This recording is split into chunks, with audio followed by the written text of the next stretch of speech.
ampun ngantos kedangun. Daya-daya serangkih. Inggih ngrayi nderek Paduka Koko Prabu Baladewa mangkono Yayi. Ana ngendi wae aku bakal ngupaya marang Yayi Werkudara. Nadyan sampun ana nangkuk lak-lakaning naga bakal tak upaya. Nadyan ana madaning sun bakal tak upadiyayi. Yen to kersa mekaten matur ing panuwun ateges Koko Prabu nyanggemi darmaning kawula kelawan Gusti kadang sentana wonten negaring mangkono Yayi.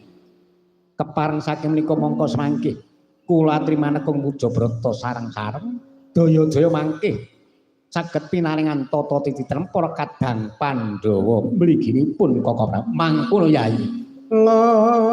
Tata Pitana rampung sabdanira Sansrinata ing negara Ndrawati ngrangun sabda Brahmana Raja sabda pangucap Brahmana Ratu gedhe panguwasane ngandika saklimah datan molawali warata tiyang sak negari imbane cang pindha mangsi kang temetes wonten blancang patra setotan bisa lumebet teka mangkono tindak Nalendra Ndrawati kadhereken bancani parekan Byada Srimpi saka Mandrawa tanya binayang bayangkari tindaknya.